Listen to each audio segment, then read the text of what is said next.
जो एक बड़ा प्यारा सा एग्जांपल लेके चल रहे हैं, या इसे कह सकते हैं कि सवाल भी लेके चल रहे हैं। तो सवाल क्या कह रहा है, यदि कोई फंक्शन x+1 जब 1 से बड़ा हो, x² + 1 जब 1 से छोटा हो, तब x बराबर 1 पर सत्ता की जांच करनी है। तब x बराबर 1 पर सत्ता की जांच कर। ठीक है, चलते हैं। अब सबसे पहली बात, इन दोनों में से कौन सा हमारा लेफ्ट हैंड का फंक्शन है, कौन सा राइट हैंड का फंक्शन है, इस बात को क्लियर करेंगे। यही सबसे ज्यादा कंफ्यूजन है। ये क्लियर, सारा क्वेश्चन आसान। तो चलिए, बचपन में आपको पढ़ाया गया होगा संख्या रेखा, बीच में पॉइंट 0 और इधर 0 से जितने भी बड़े 1 2 3 4 सारे के सारे पॉजिटिव, और 0 से जितने भी छोटे -4 -3 -2 -1 ये सारे के सारे क्या, निगेटिव। तो अब हम देखेंगे यहां जब x कह रहा है तो 1 से बड़ा या बराबर कह रहा है, 1 से बड़ा या बराबर, मतलब x+1 जो है राइट हैंड की लिमिट है। क्लियर हो रही है बातें, कोई दिक्कत है नहीं।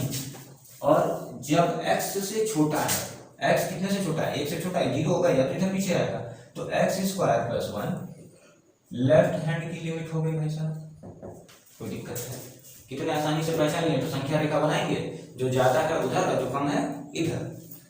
क्लियर। तो चलिए, x बराबर 1 पर, तो सबसे पहले जो हमारा फंक्शन x है x+1, इसमें हम कितना रख लें, x के स्थान पर 1 रख लें, तो 1 + 1 = 2। क्लियर। तो चलिए, फर्स्ट मेथड से अभी लगाते हैं, सेकंड मेथड से भी आपको बताएंगे। लिख लीजिए भाई साहब, फर्स्ट मेथड में अब ध्यान देंगे क्या हमने लिखा, लिमिट x टेंड्स टू, यहाँ x टेंड्स टू a यानी वास्तविक संख्या थी, तो यहाँ x टेंड्स टू 1, भाई 1 ही तक तो कहा, तो 1 हो गया। अब फंक्शन जो है कौन सी लिमिट लेके चल रहा है ये भी ध्यान देंगे, माइनस लगा देंगे तो इधर वाली लिमिट लेके चलेंगे, तो f(x) यानी ये हो गया limit x tends to -1 x² + 1। Value put करते हैं नीचे, 1 का स्क्वायर + 1 = 1 + 1 = 2।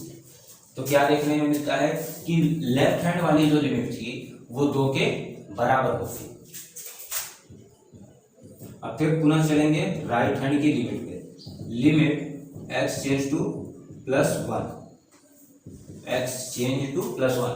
अब राइट हैंड की हमारी लिमिट जो थी फंक्शन ऑफ x के साथ, ये थी limit x change to +1 x+1, value put करेंगे 1 + 1 यानी = 2।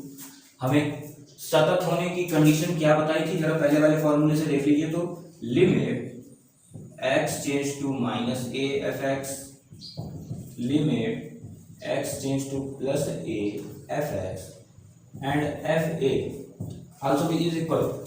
क्लियर है।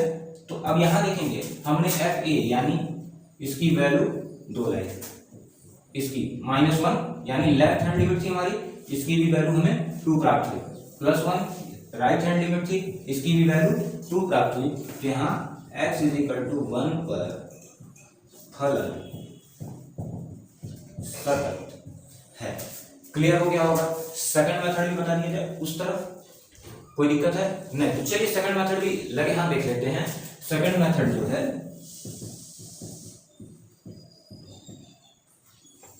सेकंड मेथड में देखेंगे करना क्या है, कुछ नहीं करना है, वैसे ही चलना है।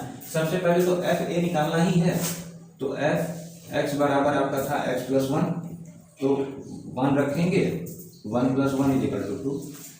लेफ्ट हैंड लिमिट के लिए limit s change to 0, s change to 0। अब 0 आप प्लस माइनस नहीं लिखेंगे क्योंकि 0 प्लस माइनस नहीं होता। यहाँ लेफ्ट हैंड बताने के लिए a - h है एंड राइट हैंड बताने के लिए a + h है। तो चलिए भाई साहब क्या हो जाएगा, a - h। Left hand limit की बात कर रहे थे, तो भाई साहब लेफ्ट हैंड लिमिट आपका ये था, तो a - h x की जगह है, तो x का स्क्वायर था +1। चलिए रखते हैं लिमिट, जब लिमिट आप रखेंगे तो कोई जरूरत ही नहीं है, a की जगह 1 - 0 का स्क्वायर +1 यानी 1 + 1 = 2 प्राप्त हो गया। अब पुनः चलेंगे कहाँ, पुनः चलेंगे हम राइट हैंड लिमिट में। राइट हैंड लिमिट क्या कहती है, limit h change to 0 function of a plus h। अब राइट हैंड लिमिट देखेंगे x, limit h change to 0 a plus h plus 1, यही तो दिया है। रखिए वैल्यू, a की जगह 1, h की जगह 0 प्लस 1, यानी 1 प्लस 1 इज इक्वल टू 2। तो यहां भी हम देखने में क्या पाते हैं कि limit a minus h, limit जो a माइनस h है उसकी वैल्यू कितनी आ रही है, 2 आ रही है। लिमिट a प्लस h जो है उसकी भी वैल्यू 2 आ रही है, और डायरेक्ट वैल्यू कितनी आ रही है, 2 आ रही है। मतलब फिर से हमारी ये वाली कंडीशन क्या हो गई, सेटिस्फाइड हो जा रही है। तो पुनः क्या लिखेंगे, x बराबर 1 पर फलन सतत है। मतलब इसके बाद भी ये वाली बातें लिख सकते हैं, लेकिन बच्चों ध्यान देना है, पेपर में आने पर आपको सिर्फ और सिर्फ दोनों में से कोई एक ही मेथड लगाना है जो आपको इजी लगता हो। आइए अब और आगे बढ़ते हैं। आइए बच्चों, एक बड़ा मोस्ट इंपॉर्टेंट सा क्वेश्चन देख लेते हैं। क्वेश्चन कह रहा है कि फलन fx पर सतत है। क्या कहा गया है कि फलन जो है ये fx पर सतत है। यहाँ कोई आपके पास एक पॉइंट नहीं दिया गया आपको, तब ये तो कह ही नहीं सकते। मान लीजिए ये था, हम x बराबर 1 की बात करते हैं, ये कोई फलन है, फलन तो x बराबर 1, x अगर 1 से बड़ा है तो ये इधर के फलन की बात हो रही है, और 1 से छोटा है तो इधर कौन सा फलन आएगा, x स्क्वायर प्लस 1, बड़ा है तो x प्लस 1। दो फलन हमारे लिए। अब बात आती है कि यहाँ कोई पर्टिकुलर पॉइंट नहीं दिया है कि आप -1 पे चेक कीजिए, -2 पे चेक कीजिए, 3 4 5 6 7 8 9, कुछ नहीं। अब ऐसे तो चेक करते हैं के लिए बैठे तो सवाल ही हल होता रह गया, एग्जाम खत्म हो जाएगा। तो हम क्या कर लेंगे, एक क्रिटिकल पॉइंट मान लेंगे C, और C एक ऐसा क्रिटिकल पॉइंट मान के चलेंगे। हम मानेंगे अगर C पे सतत हो जाता है तो सभी के सभी बिंदुओं पर क्या होता जाएगा, सतत होता जाएगा। तो इसमें दो तरह से कंडीशन लगा देते हैं। चलिए आइए, माना x is equal to C जो 1 से क्या है, छोटा है, तब जब पहली कंडीशन, जब x बराबर C है और वो 1 से छोटा है, तब fx की बात करें तो x स्क्वायर प्लस 1, क्योंकि 1 से छोटे में तो यही है। तो fc की बात करें तो c स्क्वायर प्लस 1। क्लियर, आगे बढ़े। चलिए आगे जब बढ़ते हैं तो देखते हैं, पुनः हमको लिमिट लेके चलनी है, limit x change to c। अब बात आएगी कि सर माइनस वाला लिमिट और प्लस वाले लिमिट की तो आप बात ही नहीं कर रहे हैं, हमको माइनस प्लस की जरूरत ही नहीं है ना। अब हमको कोई दो फलन के किसी पॉइंट पे तो दिया नहीं है, किसी एक पर्टिकुलर पॉइंट पे दे रखा है क्या निकालने के लिए। अगर किसी एक पर्टिकुलर पॉइंट पे देता तब उसके लेफ्ट एंड राइट में चलते, लेकिन यहाँ तो पता नहीं कितने पॉइंट है, तो हम सभी को मान के एक क्रिटिकल कर लिए। तो यहाँ हो गया fx, limit x change to c, ये हो गया x स्क्वायर प्लस 1। लिमिट रखिए c स्क्वायर प्लस 1। तो देखने से आपको एक चीज प्राप्त हुई कि fc जो है limit x change to c function of fx के इक्वल है। क्लियर है, कोई दिक्कत नहीं है। अब हम चलते हैं राइट हैंड लिमिट के लिए। तो राइट हैंड लिमिट के लिए भी यही कंडीशन मानेंगे, x is equal to c जो 1 से क्या होगा, बड़ा होगा। तो जब 1 से बड़ा होगा तो सबसे पहले, सॉरी यहीं से देखिए, पहली कंडीशन fx, तो 1 से बड़े वाले कंडीशन में आपका फंक्शन x प्लस 1 था, तो fc अगर रखते हैं तो c plus 1 is equal to c plus 1 प्राप्त हो गया। पुनः limit x change to c function of x की बात की है। अगर इसकी भी वैल्यू यही आ जाती है तब हम एक बात आपको बड़ा इंपॉर्टेंट सा बता देते हैं। तो चलिए limit x change to c, इसकी वैल्यू x प्लस 1 थी, रखें लिमिट तो c प्लस 1 हो जाएगी। तो हम क्या देखें कि f c is equal to limit f change to c fx, यहां भी बराबर है, यहां भी बराबर है। तो जब ये दोनों बराबर आने लगे, जब दोनों क्या होने लगे, बराबर आने लगे, तब लिख देंगे अतः फलन सभी वास्तविक संख्याओं पर सतत होता है। लिख लीजिए अतः फलन सभी वास्तविक संख्या पर सतत होता है।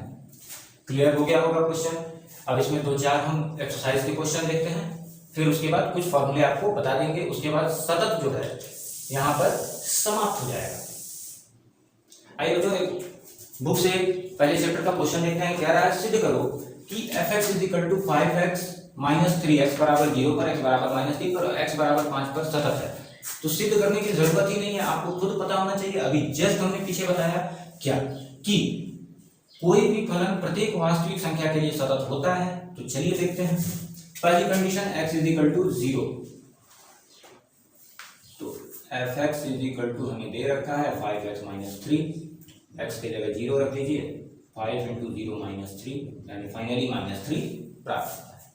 अब लिमिट भी देख लेते हैं। Limit x change to 0, function of x की वैल्यू भी यही आनी चाहिए।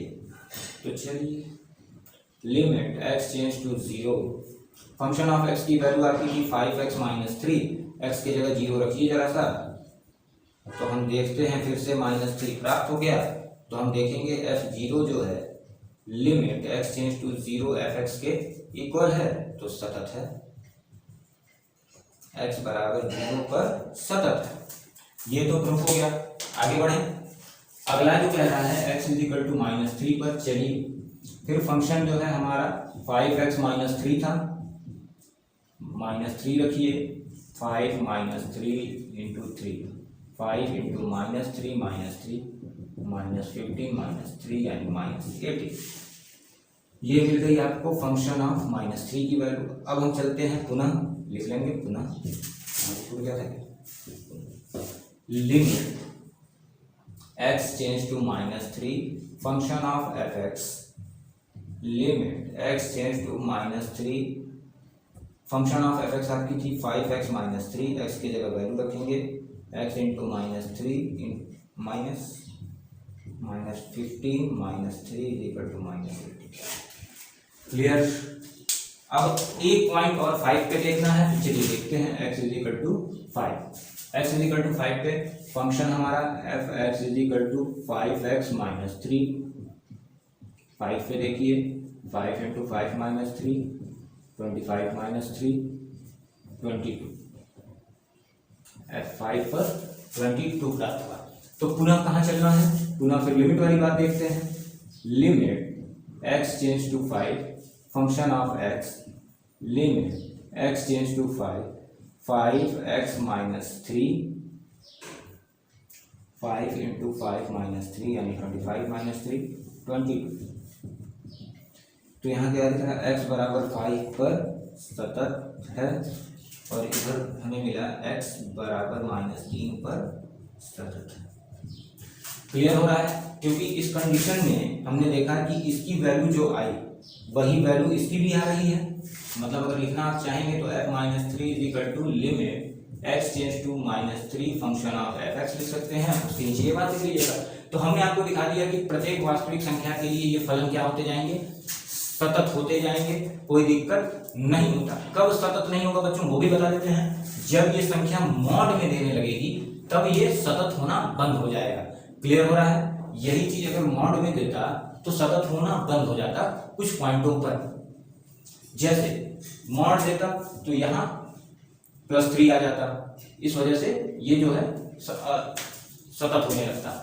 तो प्रत्येक वास्तविक संख्या में ये चीजें सतत होती हैं। इस टाइप के क्वेश्चन सप्ताह के पहले चैप्टर में ही है, लग जाएंगे। अगली टॉपिक आती है अवकलनीयता, उसको भी हम डिस्कस करते हैं आगे। आइए बच्चों, सत्ता पे सवाल देखने के बाद सत्ता के कुछ गुण देखते हैं, बहुत मजेदार गुण। अगर इस गुण को आप समझ जाते हैं तो ये मान के चलिए कि आपको सत्ता के क्वेश्चन लगाने में यानी कंटिन्यूटी के क्वेश्चन लगाने में कोई दिक्कत नहीं होने वाली है। तो चलिए, सत्ता के गुण क्या कहता है, प्रत्येक अचर फलन के लिए सतत होगा। कोई भी फंक्शन जो है प्रत्येक अचर फलन के लिए सतत होता है। जाहिर सी बात है बच्चों, अगर कोई एक फंक्शन आप अचर का ले लेते हैं तो इसमें आप जोड़ेंगे और घटाएंगे क्या, कुछ नहीं। जब ना आप जोड़ पाएंगे ना घटा पाएंगे तो ये f3 limit x tends to 3f(x) दोनों के लिए तो बराबर ही होने वाला है। क्लियर हो गया होगा। चलिए, प्रत्येक इकाई का मतलब आइडेंटिटी का मतलब होता है 1। सभी की एक ही आइडेंटिटी होती है, उसके अलावा कोई आइडेंटिटी नहीं होती है। तो आइडेंटिटी का मतलब होता है 1। प्रत्येक इकाई फलन के लिए सतत होता है। अगला कह रहा है प्रत्येक बहुपदीय फलन के लिए भी सतत होता है। बहुपदी मतलब एक फलन में 2 से 3 4 पद आ जाए। जैसे कैसे? जैसे अभी एक क्वेश्चन 5x + 3 पे चल रहा था, पीछे सॉरी 5x - 3 पे चल रहा था, हम +3 ले लिए। तो 5x माइनस ये एक पद और 2 पद मतलब द्विपदी हुआ, यानी बहुपदी भी कह सकते हैं, बहुत से पद हो गया। तो इस तरह का जो फलन बनता है उसके लिए भी सत्य होता है। चौथी कंडीशन, किसी प्रांत में 2 फलन हो, एक f का फलन हो, दूसरा g का फलन हो, तो दोनों फलन को जोड़ दिया जाए या दोनों फलन को घटा दिया जाए तो भी जो फलन है हमारा सतत ही होता है और सतत नहीं हो सकता है। एक बड़ा मोस्ट इंपॉर्टेंट बात, मोस्ट इंपॉर्टेंट क्या कि प्रत्येक अवकलनीय फलन सतत होता है। अब समस्या ये कि सर अवकलनीय क्या होता है? अभी तक तो हम सतत ही पढ़े हैं, आगे पढ़ा रहे हैं इसके बाद जस्ट। तो ये एक चीज जान लीजिए कि जो भी फलन अवकलनीय होगा, डिफरेंशिएबल होगा, वो सतत होगा। लेकिन प्रत्येक सतत फलन अवकलनीय नहीं हो सकता। कहा गया कि हर एक अवकलन जो होता है वो सतत होगा, लेकिन हर एक सतत फलन जो है वो अवकलित नहीं हो सकता। ये एक मोस्ट इंपॉर्टेंट बात है, हमेशा याद रखेंगे। कुछ मानक परिणाम है या इसको सूत्र कह सकते हैं सिंपल सी भाषा में। जब आपको डिफरेंशिएशन आगे पढ़ाया जाएगा तो उसमें ये सारी बातें कैसे आती हैं इसको प्रूफ कराया जाएगा। तो ये छोटे छोटे सूत्र हैं जो अवकलनीयता में आपको डायरेक्ट प्रूफ करने हैं। Limit x tends to a x के पावर n और माइनस a के power n upon x minus a is equal to n a के power n minus 1। Limit x tends to 0 sin x upon x is equal to 1। Limit x tends to 0 tan x upon x is equal to 1। ये देखिए ये दोनों इतने पक्के दोस्त हैं, हमेशा साथ ही रहते हैं, अलग नहीं हो सकते, एकदम साथ ही रहना है। आप लोग में भी होंगे 2-4 दोस्त बहुत अच्छे जो एकदम साथ रहते हैं। तो चलिए आगे बढ़ते हैं। Limit x tends to 0 sin inverse x upon x is equal to 1 हो रहा है। तो अगर tan वाला का है पीछे है भाई साहब, tan वाला भी इनवर्स के साथ x अपॉन x में 1 हो जाता है। लिमिट e के power x minus 1 upon x is equal to 1 होता है। Limit x tends to 0 a के power x minus 1 upon x log base e a होता है। यहाँ देखिए log 1 plus x upon x is equal to 1 होगा जब ये लिमिट कहाँ होगी? 0 होगी। तो आप इतनी बातें समझ गए, जान गए, पहचान गए और ये गुण एकदम से याद रखिएगा। और जब आप इस गुण को याद रखेंगे तो आपको कहीं कोई हैरानी, परेशानी, घबराहट का सामना नहीं करना पड़ेगा। आइए चलते हैं इसके बाद अपने अगले टॉपिक, सेकंड टॉपिक